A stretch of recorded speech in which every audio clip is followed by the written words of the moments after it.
saking mencekamnya itu rata-rata semua toko yang berada di kawasan kita semua itu pada tutup. Karena komplotan RSF itu kalau udah masuk toko langsung mengambil semuanya semau maunya.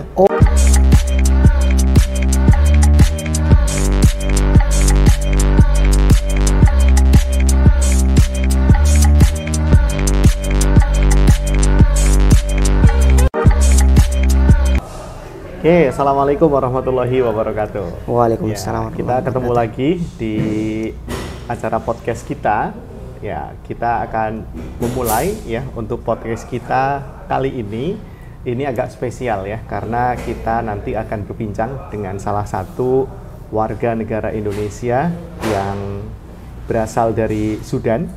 Ya, karena ada beberapa hal yang ternyata kita lihat konflik di Sudan itu ternyata semakin memanas dan memaksa agar warga negara Indonesia demi keselamatan jiwa dan raganya mereka kemudian dievakuasi ya di Jeddah, Arab Saudi.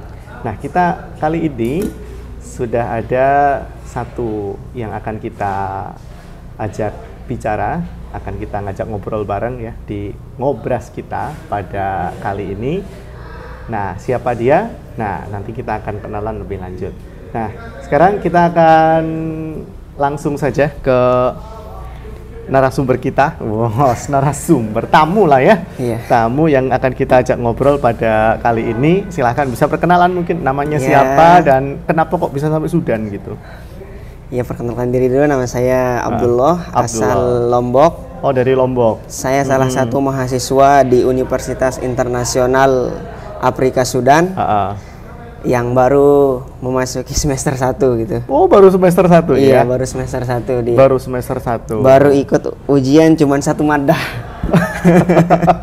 Baru 1 semester? Baru 1 semester. Diminta untuk balik lagi? Diminta balik lagi karena situasi dan kondisinya memang tidak memungkinkan ya, tidak kondusif. Sangat mencekam banget. Oh, mencekam. Mungkin bisa diceritakan seberapa mencekamnya ketika berada di sana itu? Saking mencekamnya itu rata-rata semua toko yang berada di kawasan kita semua itu pada tutup. Oh, begitu. Karena komplotan RSF itu kalau udah masuk toko langsung mengambil semuanya semau maunya. Oh, begitu. Iya. Jadi para masyarakat di Sudan gitu takut membuka tokonya. Salah satu alasannya itu RSF, takut sama RSF. RSF itu tentara yang memberontak itu. Nah, tentara yang memberontak. Ya, JAS sama JAS gitu. Oh, begitu. Tentara dengan tentara. Tentara sama dengan tentara ya, iya, sebetulnya tentara gitu. yang resmi milik pemerintah Sudan dan juga tentara yang nggak resmi. Nggak resmi. Oke, baik. Nah, sebetulnya dari kondisi itu kemarin dari KJRI Jeddah ya itu sudah mengupayakan dan juga KBRI Riyadh itu bekerja sama dengan pemerintah Arab Saudi untuk mengevakuasi kurang lebih sampai sekarang itu ada 930-an warga negara Indonesia yang itu dievakuasi dari Sudan ke Jeddah. Dan secara bertahap sebetulnya sudah dipulangkan ya. Sebagian sudah dipulangkan dan alhamdulillah di sini sekarang tersisa sekitar berapa? 90 sekitar 95 orang. 95 orang. Kloter terakhir. Nah, kenapa kok itu bisa diberangkatkan per kloter? Mungkin dari dari Sudannya sendiri. Karena kondisi juga. Kondisi. Karena setiap bus sulit juga mencarinya, Pak. Oh, begitu. Karena bus di Sudan rata-rata dijanjikan gitu. Oh, sejam lagi tahu-taunya 6 jam gitu. Oh, begitu. Tahu-taunya tiba-tiba di-cancel gitu, Pak. Di-cancel. Nah, jadi makanya setiap gitu dipakai kloter gitu. Ada kloter 1, ada kloter 2 gitu. Kloter 1, kloter 2 dan yang kemarin terakhir itu juga yang pertama kemarin kan pakai ini ya. Pakai kapal gitu ya, kan? pakai kapal dari Port Sudan. Dari Port Sudan ke Port Jeddah. Ke Port Jeddah ya. Itu kurang lebih memakan waktu 20 jam. 20 sampai 21 jam itulah, ya. 21. Nah, kalau kemarin pakai apa kemarin? Kloter terakhir sama kloter ketiga sama kloter kedua alhamdulillah pakai pesawat. Oh, pakai pesawat. Angkatan Udara, TNI Angkatan Udara. Oh, jadi paling lama waktunya itu kurang 30 menit. Oh, 30 menit. Iya, malah lebih cepat ya. Lebih cepat gitu. Jadi rasa perjuangannya agak kurang kayaknya ini. Agak kurang. Tapi itu pengalaman naik pesawat ini ya, pesawat TNI. Pesawat TNI gitu. Oke. Tapi seru juga gitu. Seru ya. Iya, menyenangkan. Menyenangkan. Tapi tidak semenyenangkan ketika di Sudan kan sebetulnya. Kalau di Sudan kami jantungan terus, Pak. Nah, jantungan terus. Hati nih, Masya Allah. Tembakan setiap pagi terus ada tembakan. Oke. RPG terus turun gitu. Situasi seperti itu dirasakan berapa lama? Selama 1 minggu. Seminggu. Selama ya, 1 minggu merasakan tembakan sama bom-bom besar gitu. Sampai lampu pun mati 10 hari gitu, Pak. Lampu mati 10 hari. Listriknya mati. Listrik mati 10 hari. Berarti rata-rata air nggak bisa naik gitu kan? Oke. Jadi kita kekurangan air kekurangan air juga. Kalau komunikasi? Kalau komunikasi, alhamdulillah internetnya ada, tapi nggak terlalu kencang seperti biasanya gitu. Tapi yang jelas masih bisa komunikasi. Masih bisa komunikasi. Nah, gitu. sekarang ini nih kan kaitannya dengan upaya pemerintah mengevakuasi warga negara Indonesia. Pada waktu itu mulai diminta untuk ini kapan? Untuk segera untuk mengevakuasi diri ataupun nanti kumpul. Yuk, segera selamatkan gitu. Itu mulai kapan? Kalau nggak salah itu hari perangnya itu hari Sabtu tanggal 15. Kita disuruh siap-siap itu Ahad, Senin, Selasa. Hari Rabu kalau nggak salah. Hari Rabu. Udah disuruh persiapan. Karena tiba-tiba katanya. Evakuasinya secara tiba-tiba, dan evakuasinya itu benar secara tiba-tiba langsung diangkut gitu sebagian. Karena memang pertimbangan keselamatan juga. Karena pertimbangan keselamatan juga benar, Pak. Keselamatan. Karena kalaupun harus disiapkan, kita juga tidak tahu ya, karena mungkin kondisinya sangat dinamis sehingga KBRI ya, pemerintah melalui KBRI Khartoum segera untuk mengevakuasi begitu, apapun kondisinya. Kami pun itu mengambil resiko menggunakan bis. Soalnya rata-rata orang juga pada takut gitu, Pak. Apa yang ditakutkan ketika naik bus itu? Ya, sebagian juga ada kemarin dari Somalia, orang Somalia, bisnya ditembak sama RSF. Bisnya ditembak juga? Iya, sebagian luka-luka parah. Sebagian luka-luka parah. Iya. Begitu ya. Mau nggak mau harus berhenti kan? Ya. Harus balik lagi gitu. Itu yang kami takutin. Tapi alhamdulillah kami orang Indonesia selalu berdoa gitu, ngambil resiko Bismillah gitu. Alhamdulillah semua selamat. Tadi dari pihak KBRI kan sudah memberitahukan ya bahwa evakuasi harus dilakukan secepat mungkin, ya, apapun kondisinya. Termasuk ketika diminta untuk meninggalkan meninggalkan tempat tinggal, dan mungkin bisa jadi bukan tempat tinggal. Yang di situ ditinggal apa yang banyak yang meninggalkan motor, barang-barang yang berharga gitu mungkin ya. Ditinggal juga ya. Tapi kan yang paling berharga nyawa gitu kan. Betul. Biarinlah, bisa kita cari lagi nanti itu gitu. merupakan salah satu tugas dari negara, hadir untuk melindungi jiwa raga dari warga negaranya. Kami sangat bersyukur dibantu sama dari pihak KBRI ya. Pihak KBRI Khartoum dan Masya Allah ya. Iya, sangat kooperatif ya. Alhamdulillah, artinya sangat kooperatif. Komunikasinya juga baik, komunikasinya kemudian juga baik, kooperatif, sehingga termasuk ini yang dari sekian banyak proses evakuasi yang dilakukan mungkin beberapa tahun terakhir ini, dari Sudan ini termasuk yang paling besar ya sepertinya. Karena benar. Kalau sebelumnya kan kita tahu ya dari mana itu evakuasi dari Wuhan, Palestina, dari mana lagi itu konflik-konflik dari beberapa negara Timur Tengah, Suriah ya benar. Terus kemudian kemarin Turki sempat ada gempa juga dievakuasi. Nah, ini Kementerian Luar Negeri luar biasa ini untuk mengupayakan keselamatan warga negaranya ya. Jadi termasuk yang di Sudan ini termasuk yang paling besar ya. Kemarin terakhir kalau tidak salah sekitar 930. Nah, dari ini ya, luar biasa sekali.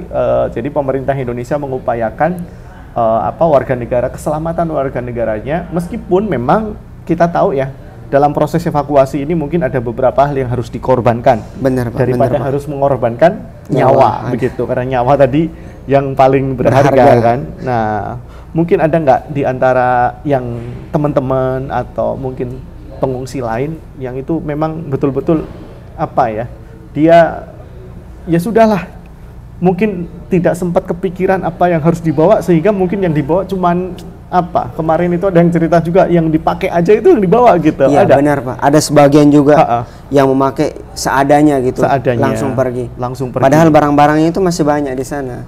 Ada kayak motor, ada sepeda. Kan sepeda di Sudan mahal banget gitu, Pak. Iya. Sampai 2 jutaan. Oh, gitu. Iya. Sepeda ya. Iya, makanya ditinggal. Ditinggal. Salah satu saya juga meninggalkan sepeda. Meninggalkan sepeda. Ya, tapi Oke. nggak apa-apa. Bisa dibeli lagi. Ya, bisa dibeli lagi. Iya, Karena kan benar. kalau misalkan kita lihat sebetulnya apa yang ditinggalkan itu nanti ada gantinya, insya Pasti Allah. ada gantinya. di balik semuanya ada hikmahnya, Pak. Ada Insya Allah. hikmahnya ya.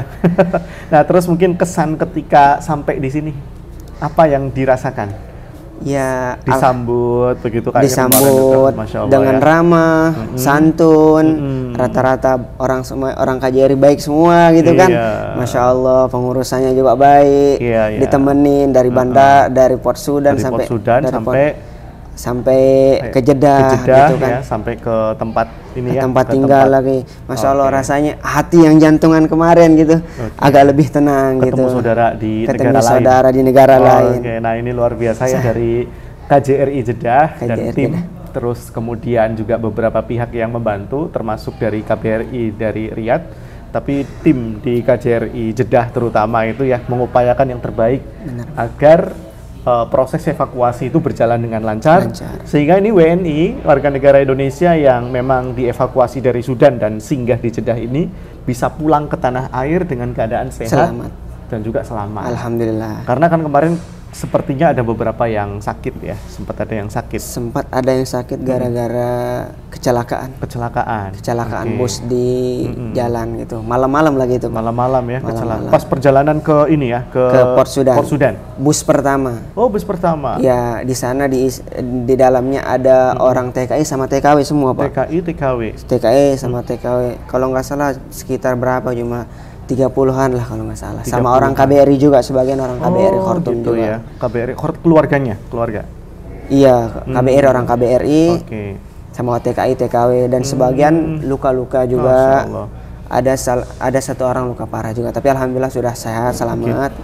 Alhamdulillah. Ya, kemarin sepertinya juga kita dari tim di Jeddah, di KJRI Jeddah juga mengupayakan agar proses perawatan itu bisa tetap berjalan karena sebagian dari pengungsi atau warga negara Indonesia yang sempat kita evakuasi di Jeddah itu ada yang dirawat di rumah sakit di Jeddah dan mendapatkan perawatan yang maksimal begitu ya, termasuk kemarin dibantu oleh dokter ya, dokter langsung dari Indonesia ya. Indonesia gitu ya. Ini luar biasa. Luar Jadi biasa banget, semuanya bahu membahu agar ini keselamatan warga negara kita itu bisa terjamin ya, sehingga nanti mulai dari mana itu Khartoum ke Port Sudan ke Jeddah, sampai dari Jeddah ke Jakarta. Kemarin ini alhamdulillah juga sudah sebagian besar sudah dipulangkan ke Indonesia. Iya. Dan ini tinggal sisa-sisanya kan ya. Sisanya tinggal yang ini, 95 orang yang di sini. 95 orang yang ada di sini ya Iya, sekarang. insya Allah ya. besok berangkat, insya Allah. Ada nggak yang masih tertinggal di sana? Ada.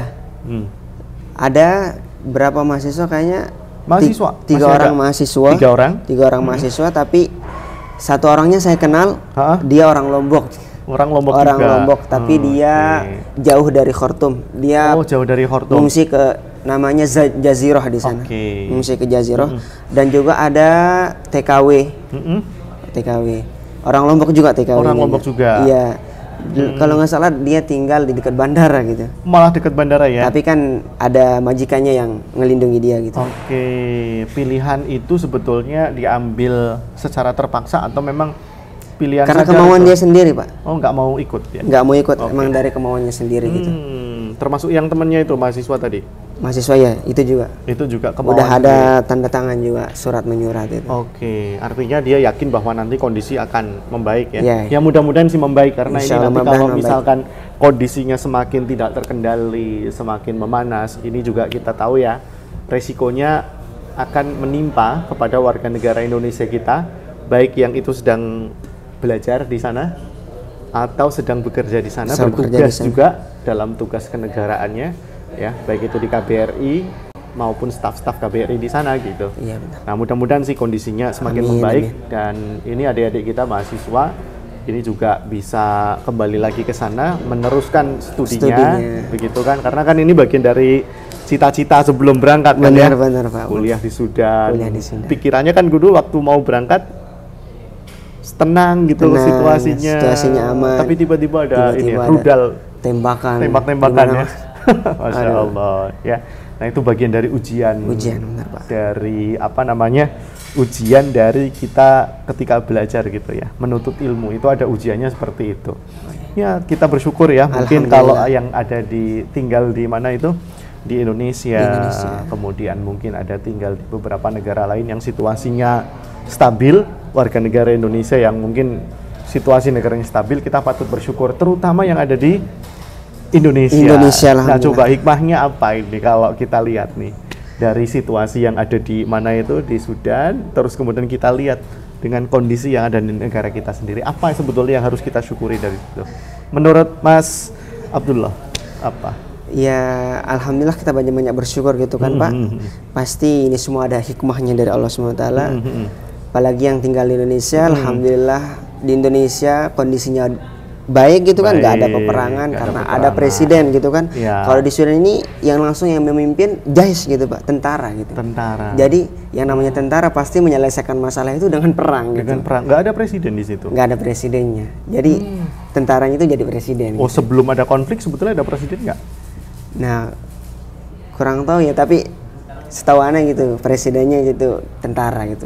Oke, jadi tentara lawan tentara ya. Iya, tapi tentara negara yang udah resmi sama yang gitu ya. Jadi itu salah satu hal yang perlu kita syukuri ya di Indonesia. Meskipun ada perbedaan gitu. Pilihan politik, pilihan orang mau mengambil kekuasaan, tapi sebetulnya kondisi di Indonesia itu masih cukup lebih aman.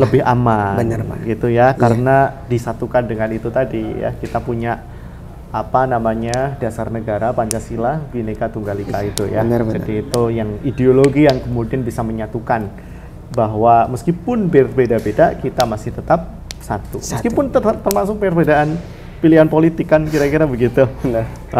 Paling kalau misalkan kita itu debat di sosmed kan gitu kan. Unfollow Instagram, unfriend Facebook gitu. Nanti balik-balik juga kita ngopi-ngopi lagi kan gitu. Nah, itu patut kita syukuri gitu ketika tinggal di Indonesia. Kita melihat situasi di Sudan seperti itu, sehingga nanti kita menjadi warga negara Indonesia yang mungkin juga bisa membandingkan kan, tinggal di sini, seperti apa kondisinya, masih tetap enak tinggal di Indonesia kan, kira-kira begitu. Lebih bersyukur nih ya. Indonesia, ya benar. Nah, teman-teman yang ada di mana itu warga negara kita yang ada di Sudan, termasuk di beberapa negara lain, baik itu dalam rangka untuk belajar, menunaikan tugas maupun untuk bekerja begitu ya. Nah, itu pasti juga mengalami situasi dan kondisi yang berbeda di antara satu negara maupun negara yang lain begitu. Nah, tentu ini menjadi satu gambaran kita bahwa ternyata banyak warga negara Indonesia di beberapa negara lain dengan situasi dan kondisi yang berbeda-beda. Dan tempat kembali terbaik adalah kembali kemana? Tanah air Indonesia. Nah, terima kasih ya Mas Abdullah ya. Dan ini luar biasa dari tim evakuasi dari KJRI Jeddah, terus kemudian dari KBRI Khartoum ya, semuanya yang mengupayakan bahwa proses evakuasi dari Sudan terus kemudian singgah di Jeddah sampai nanti kembali ke Indonesia, warga negara Indonesia bisa sampai kembali ke daerahnya masing-masing dengan sehat dan selamat. Ini luar biasa dan kita doakan ya, mudah-mudahan apa yang sudah diupayakan oleh tim evakuasi ini, baik dari Kementerian Luar Negeri, pihak KBRI, KJRI, dan semua pihak yang sudah membantu gitu ya, itu nanti bisa mendapatkan pahala dan balasan yang terbaik dari Allah Subhanahu wa Ta'ala. Oke, terima kasih Mas Abdullah ya, dan juga sekali lagi kami ucapkan selamat bagi warga negara Indonesia yang saat ini mungkin juga sudah pulang ke Indonesia, ke tempatnya masing-masing dengan sehat dan selamat, dan juga selamat juga kepada tim evakuasi dari berbagai pihak ya yang sudah mengupayakan yang terbaik untuk warga negara Indonesia. Mungkin terakhir lah, kalau mau testimoni silahkan. Tuh, lihat ke sana. Sebelum ditutup.